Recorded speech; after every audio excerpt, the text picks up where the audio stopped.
Non, mais j'aime bien être clair dans ce que je dis. Alors, donc, ce que je veux dire, c'est que, en gros, pour moi, clairement, Cristal Union vous doit 200 millions à la communauté de communes. Elle vous doit 200 millions. Les 200 millions qu'il y avait dans la caisse, c'est pas dur. C'est ce que je et c'est le juge qui appréciera. Voilà. Maintenant, avec 200 millions, ce que je veux dire, ou avec la moitié de la somme, ou même en dessous de la somme, eh bien, vous avez de quoi faire repartir notre production la production d'alcool sur fin. C'est-à-dire qu'il y a la grande spécialité, en liaison avec la Cosmétique Valley, de cette région. Moi, je ne suis pas producteur d'alcool, c'est pas mon métier. Non, c'est pas vous-même. S'il y a des gens qui veulent racheter une partie du site pour le faire, qu'ils le fassent. Mais en justice, oui, ça va traîner. Justement. Ça va traîner. C'est pas moi qui vais faire ça. Non, mais c'est son domaine. Non, c'est pas vous 200 qui allez millions, faire ça se lâche pas comme ça. Mais par contre, si vous avez, je dirais, un dédommagement, voilà, et le juge peut dire très bien, étant donné l'excellence de la production d'alcool qui est reconnue mondialement et ce qu'utilise LVMH, Dior, etc. Enfin voilà, eh bien, nous sommes, je prends la décision donc de dédommager la communauté de communes avec comme direction, avec qu'une partie des sommes allouées, hein, eh bien, soit réservée à la remise en état de la partie rentable, évidemment rentable, du site, étant donné que tout le savoir-faire reste ici présent, même si les gens sont en retraite, même si, etc. En fait, il y a plein de monde qui serait tout à fait heureux, évidemment, eh bien, de prolonger cette activité qui n'aurait jamais dû s'arrêter, et la compétence, elle est là. Et on sait très bien que c'est une compétence très pointue. Le traitement des alcools distillés, du nettoyage, de tout ça, des remises en... C'est très compliqué. Et c'est pas pour rien que vous avez... Monsieur Chrétien, vous ne pouvez pas faire de l'alcool sur fin sans avoir la matière première. Oui, non, on en revient toujours au même. Non. Je pense que l'approvisionnement en matière première n'est pas lui-même, c'est pas un problème, comme on va dire, un mur. L'approvisionnement en matière. Si vous n'en avez pas, comment vous faites tourner votre outil industriel? J'ai bien compris. Aujourd'hui, les betteraves, elles devraient faire 90 tonnes, elles vont en faire 40. J'ai compris. Et je veux dire, on est dans une période particulière. Ça ne veut pas du tout dire qu'aujourd'hui, ça ne puisse pas être ce problème d'approvisionnement. Je considère, je dis ou j'affirme aujourd'hui que ça n'est pas du tout un problème incontournable. Du tout. C'est-à-dire le problème, c'est plus le vrai problème, c'est plutôt de produire de l'alcool de très haute qualité, acceptable et demandé par les meilleurs parfumeurs du monde. Et ça n'est pas le fait de trouver de la mélasse. Cette mélasse, on la trouve d'une façon. Voilà, c'est pas. J'affirme, et donc ce sera à démontrer, mais j'affirme que je suis à 100% convaincu que le problème d'approvisionnement n'est pas un problème. Voilà. C'est ce que je dis, c'est ce dont je suis totalement certain. Vous voyez, on a des surfaces agricoles suffisantes, après il y a des passages pour des problèmes de législation, des problèmes de ceci et de cela. On en a vu d'autres, on en a vu plein d'autres. Hein. Et donc, s'il faut produire 4 fois plus de betteraves dans les années à venir, on produira 4 fois plus de betteraves. C'est tout. Tout dépend de la rentabilité, donc du prix de vente. Et à partir du moment où vous êtes sur des marchés hyper porteurs, parce que tout le monde n'a pas pratiquement l'exclusivité des parfums au niveau mondial. Il y a une petite période un peu difficile, mais je vous dis, les femmes et les hommes aussi, bien sûr, doivent continuer à se parfumer, et sur 7 milliards. Donc ça va pas s'arrêter. Et puis des marques comme LVMH, Dior, Guerlain, etc., elles sont pas prêtes de baisser. Elles n'ont pas perdu un centime, un millième de leur notoriété. Donc on est dans un petit creux, mais après, ce qui dit petit creux, si vous regardez sur les courbes de l'histoire, eh bien vous avez toujours derrière, vous avez les années folles, entre guillemets, qui suivent, et vous avez des reprises et on rattrape. Le calme avant la tempête. Voilà, ça s'est toujours passé comme ça, même après les pires périodes, on a toujours eu des années fastes, si vous voulez. Alors donc, le problème, c'est pour moi la qualité du produit. C'est ça qui fait la valeur du produit. Et à partir de là, le fait est que moi-même, je veux dire en tant que Français, je n'accepte pas que la meilleure entité de production française soit dégommée comme ça. Le savoir-faire français. Voilà. Oui. Nous devons être fiers de notre savoir-faire. C'est inacceptable. Et comme j'ai commencé à fréquenter un peu votre ville, etc., en fait, moi je la connaissais il y a 35 ans, il y a plus de 30 ans, je la connais maintenant à chaque fois plus. On a des gens qui ont ce métier dans le sang, quoi. Je veux dire, ils en parlent le matin, le soir, etc. Donc, ce que je dis, c'est faire redémarrer le meilleur investissement du monde possible pour un investisseur aujourd'hui, c'est de faire démarrer refaire démarrer de l'alcool sur fin à cet endroit-là avec ces gens-là. Parce qu'on ne les invente pas. Vous pouvez inventer tous les terrains que vous voulez, vous pouvez monter toutes les colonnes à distiller que vous voulez. C'est les gens qui font fonctionner, qui font la qualité. Et quand je parle avec les gens, je vois bien que c'est ça. C'est pas si facile que ça de fabriquer de l'alcool de ce niveau-là. Donc on ne doit pas affaiblir la parfumerie française, qui est un élément fondamental de ces exportations, en la privant d'une source solide, très stable, extrêmement stable. C'est pas Artenay qui va faire ça, c'est pas dans l'autre qui vont faire ça, à Arcy qui vont faire ça. Ils savent pas, ils n'ont jamais su, bien d'autres me l'ont dit, ils ne savent pas faire. Ils disent oui, on va savoir l'année prochaine ou dans 2 ans. Non, ils savent pas faire. Aujourd'hui, toutes les commandes arrivaient et aujourd'hui, donc, on peut dire que la parfumerie française est dans une position d'équilibre. Bah, tant mieux, ils continuent à me produire, à me fournir. Et puis, à un moment donné, on se retrouve, c'est pareil, comme un incendie, on a un accident et on se retrouve bien emmerdé. Donc, le fait de fragiliser un secteur industriel majeur n'est pas acceptable. Donc, il y a d'une part le côté injustice, il y a le côté exemple, parce qu'il ne faut pas qu'il y en ait 100 comme ça, qui soient justement détruites par des magouilles et par des petits calculs comme ça dans son coin fait dans l'ombre. Et puis, il y a la santé industrielle française, parce que ça fait travailler des centaines de milliers de gens. Donc, il faut aller au bout et il faut, moi je dis, on va, les Français, la France, voilà, va faire repartir cette distillerie parce qu'elle en a besoin. Parce que vous avez 150 ans d'histoire et ça ne s'invente pas. Et il faut, le savoir-faire, il est là.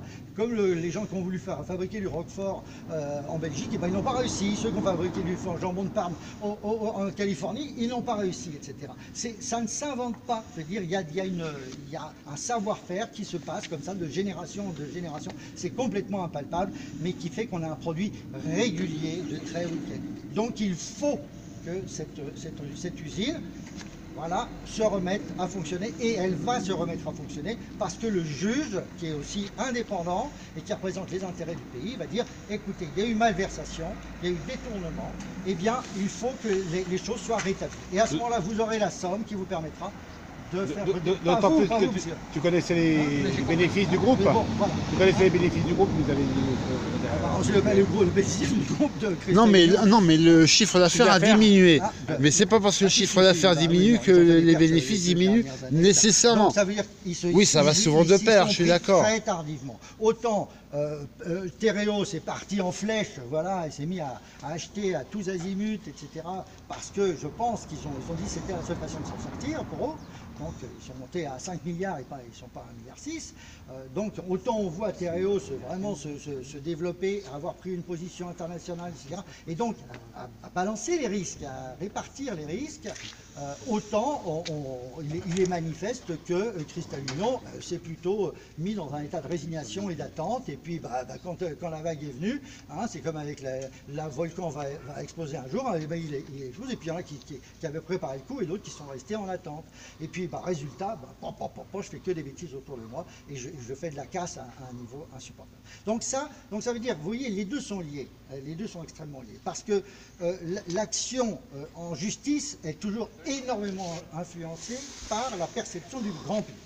Si le grand public dit, effectivement, c'est anormal, comme ils l'ont dit, il y a eu 15 reportages, il y a eu 15 articles, 50 articles, 10 reportages, les gens encore, TM6 a téléphoné encore avant-hier, l'écho républicain, ça a pris des nouvelles 3 jours auparavant, donc les gens sont vraiment préoccupés, ils n'ont pas dit, ça y est, c'est le passé, du tout.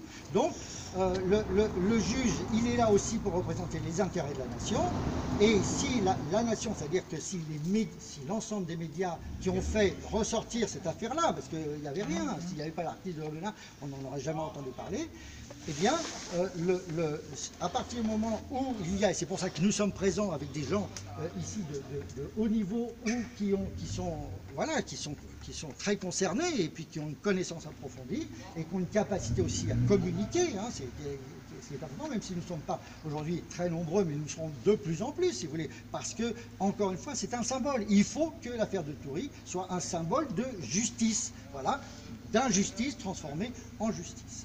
Alors maintenant, justement, c'est combiné aux deux. Parce que, si vous voulez, on s'aperçoit, vous avez attiré l'attention sur cette ville, et on s'aperçoit, en fait, quand on se rapproche avec la loupe, que, en fin de compte, cette ville est un trésor. C'est-à-dire, cette ville est vous fouillez, c'est comme vous allez à la chasse au trésor et vous remuez le sac, et d'un seul coup, bon, c'est la caverne d'Ali Baba. Et vous apercevez que ce lieu qui est à peine connu, en fin de compte, a un potentiel incroyable. Donc moi je vous dis, Toury, c'est bientôt 10 000 touristes par an, et bientôt 100 000 touristes par an, et après 200 000 touristes par an. Et on est à 800 000 à Aurillac, petite bourgade, au pied du Cantal, complètement perdu, désertifié, voilà, quelques touristes par an. Et bien en 15 ans, est monté à 1 million de visiteurs par an. Et avec quoi? Avec des gens qui lisent des poèmes dans les rues.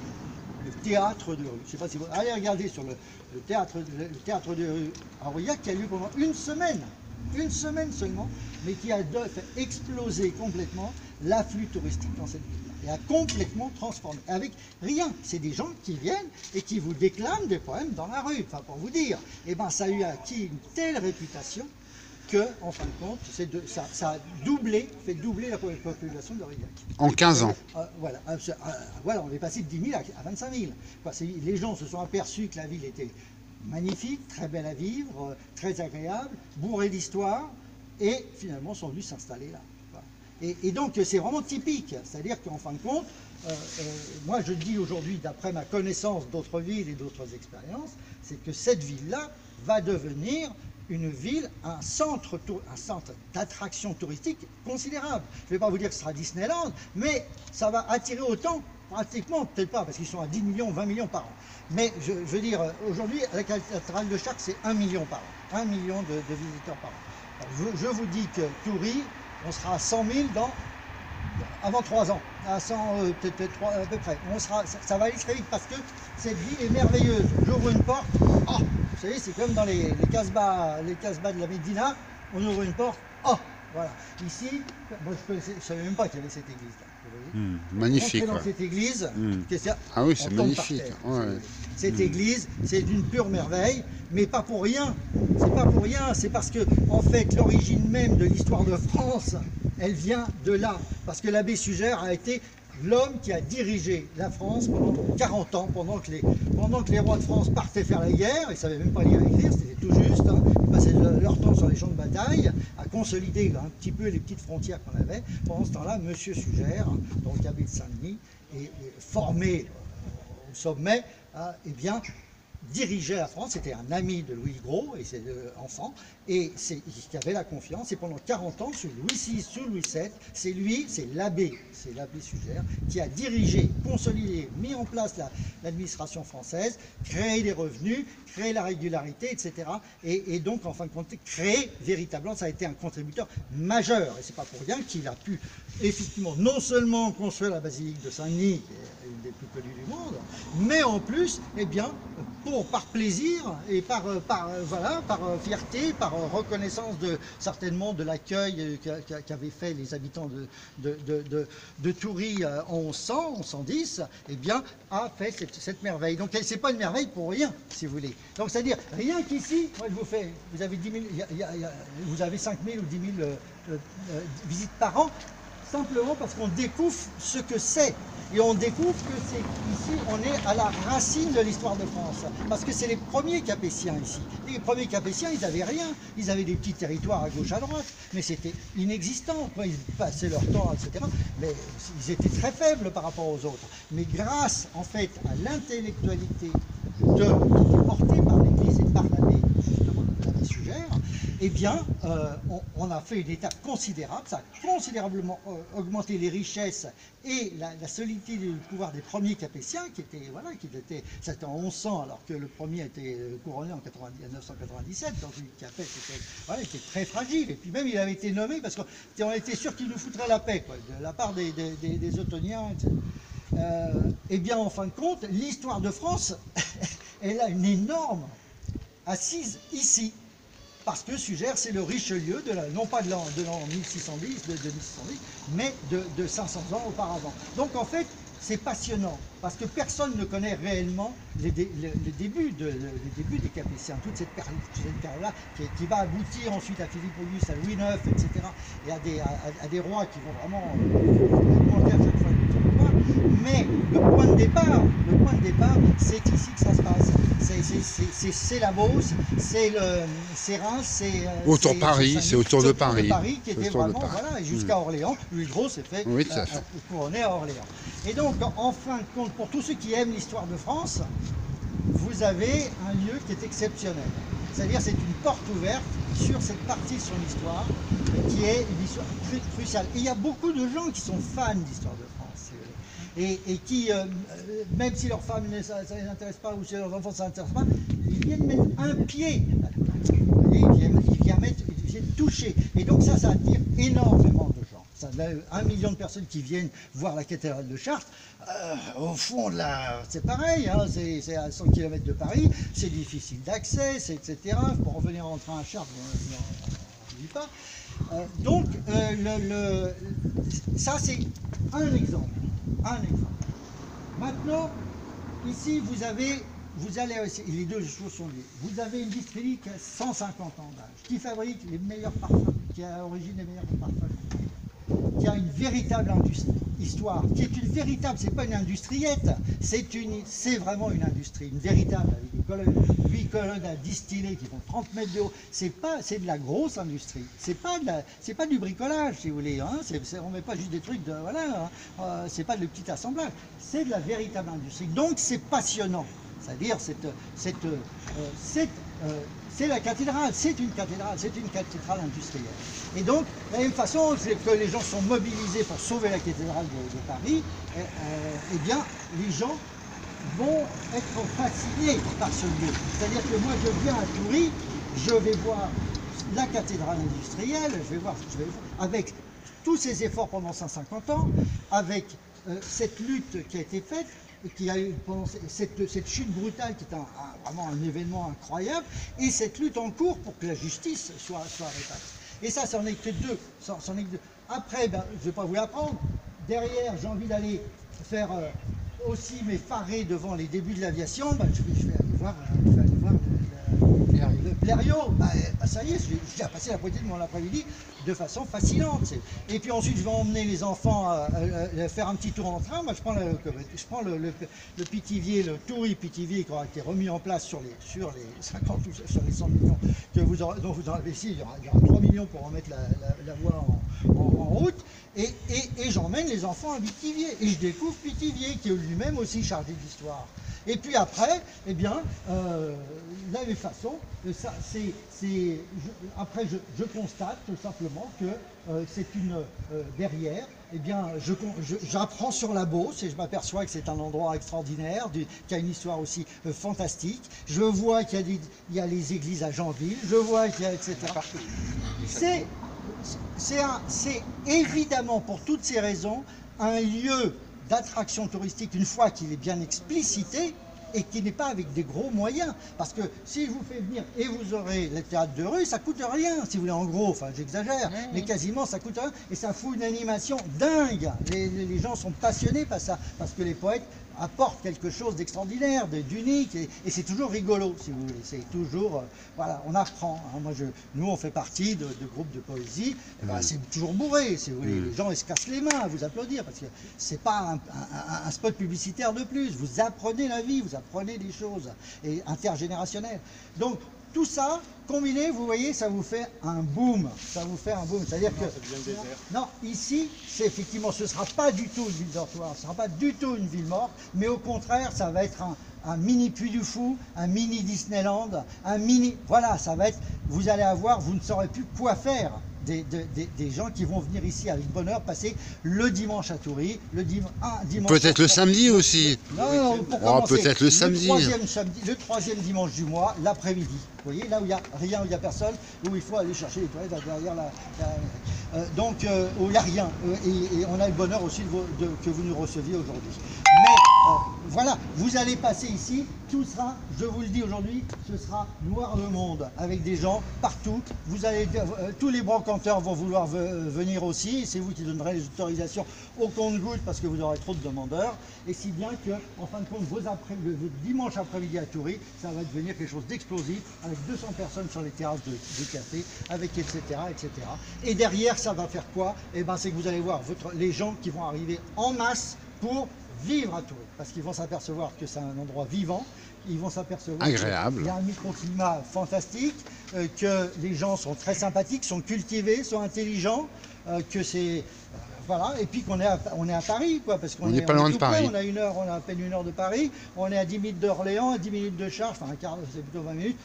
Qu'est-ce que vous voulez de mieux? Donc aujourd'hui, moi je sais très bien comment ça se passe du côté d'Aubusson, etc.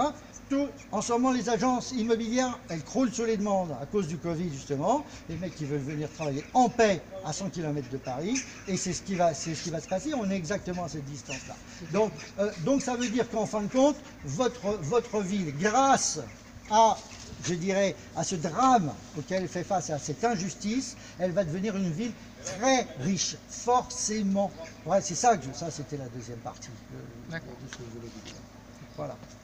Donc c'est complet, une partie lutte, une partie développement touristique rapide et simple, avec c'est pas la peine d'aller chercher des trucs de mettre d'entrée 1 million. Non, on fait notre théâtre de rue, voilà, on met en place, les gens vont venir gentiment, et puis on arrange un petit peu les aspects musées, un petit peu, voilà, de façon à donner des accès. Peut-être jusqu'à 18 h l'église, voilà. Mais le château ici, le gîte des rois, c'est une merveille. Et puis ça a marché pendant 3 ans, puisque vous avez fait des manifestations là-bas. Bah, là, je peux passer une demi-heure ou une heure sur le gîte des rois. C'est passionnant, puisque tous les rois de France sont passés là-dedans.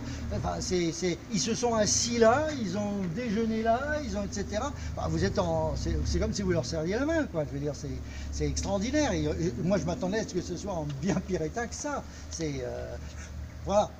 Et donc, moi, je suis très attaché à cette ville parce que, à l'époque, les propriétaires ont été mes clients, ont été aussi mes actionnaires. Donc, j'ai une dette morale, si vous voulez, vis-à-vis voilà, je suis attaché, j'ai passé 1 an ici, pratiquement. Et donc, voilà, c'est ce qui m'a ouvert les yeux sur la réalité du drame en cours.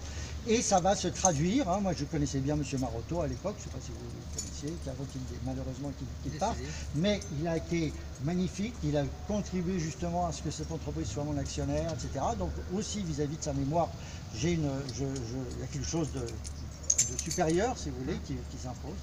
Et donc, en fin de compte, je vous garantis, et vous serez un exemple de ville qui était vouée à la... péricliter. À la descente pratiquement, voilà, à la ville dortoir et à la disparition quasiment, avec du sous-emploi, avec du drame, etc. Et bien au contraire, vous allez montrer, parce que ça se répète aussi, vous savez, les régions de France qui sont magnifiques, il y en a plein. Il y en a si vous allez dans l'Aveyron, si vous allez dans l'Ardèche, vous allez partout, vous avez des lieux magnifiques, mais qui demandent à être éclairés.